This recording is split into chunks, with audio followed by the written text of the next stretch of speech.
নগাঁও পৌৰসভা এলেকাৰ নলা নৰ্দমাৰ অপৰিষ্কাৰ জাবৰ জোঁথৰ আদি অত্যাধুনিক প্ৰযুক্তিৰে নিষ্কাশন কৰাৰ উদ্দেশ্যৰে নগাঁও পৌৰসভাই নতুনকৈ প্ৰথমবাৰৰ বাবে ছুপাৰ চাকাৰ নামৰ এটি অত্যাধুনিক যন্ত্ৰ সংযোজনৰ পদক্ষেপ গ্ৰহণ কৰিছে।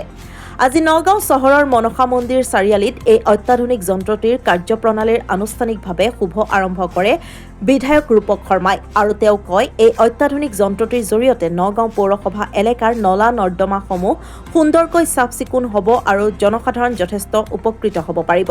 আজি ছুপাৰ চাকাৰ যন্ত্ৰটিৰ শুভ আৰম্ভ অনুষ্ঠানত নগাঁও জিলাৰ আয়ুক্ত দেৱাশিষ শৰ্মা, নগাঁও পৌৰসভাৰ পৌৰপতি অম্বিকা মজুমদাৰ, উপ পৌৰপতি সীমান্ত বৰা প্ৰমুখ্যে পৌৰ আয়ুক্তসকল আৰু পৌৰসভাৰ বিভিন্ন বিষয়ববীয়া আৰু স্থানীয় ৰাইজ উপস্থিত থাকে।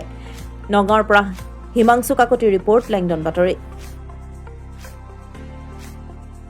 সমগ্ৰ উত্তৰ পূৰ্বাঞ্চলত এখন দ্বিতীয় চহৰ আৰু এই ছুপাৰ চাকাৰখনৰ জৰিয়তে আমি গুৱাহাটীত ইতিমধ্যে দেখিছোঁ কিমান সুন্দৰকৈ কাম কৰিছে। আৰু এই ছুপাৰ চাকাৰখনৰ জৰিয়তে ধৰি লওক এষাৰ কথা যে প্ৰতিটো নলাত নহয়, কিন্তু যোনবোৰ নলাত স্লাজ বা বোকা বেছিকৈ আছে বা বহুত, এতিয়া এই যোনটো নীলা যোনটো দেখিছে সেইটো ছুপাৰ জেট বুলি কয়। সেই ছুপাৰ জেটটোৰ জৰিয়তে যোনবোৰ বোকা সম্পূৰ্ণভাৱে গোট মাৰি গৈছে সেই তাত খুব জোৰকৈ পানী যাব আৰু পানী গৈ সেই বোকাবোৰ ভাঙি পেলাব।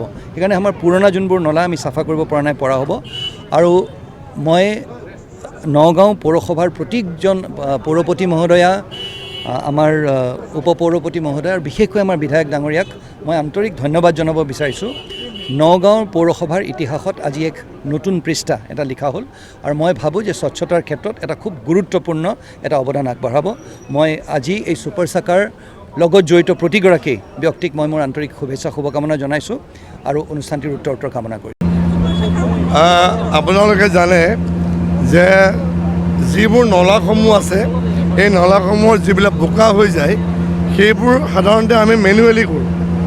আৰু তাত যেতিয়া আমি ছুপাৰ চাকাৰ যিখন আমাৰ যিটো মেচিন আমি যদি প্ৰয়োগ কৰোঁ, এই বোকাবিলাক আমি তাৰপৰা খহিবৰ কাৰণে সক্ষম হ'ম।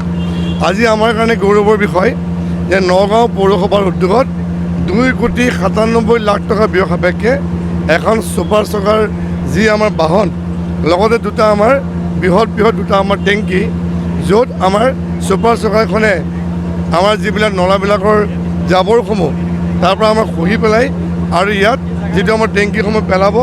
আৰু ইয়াৰ ক্ষেত্ৰত নগাঁও চহৰৰ যিবোৰ আমাৰ নলাসমূহ আছিলে চাফা হোৱাৰ কাৰণে আমি সক্ষম হ'ম।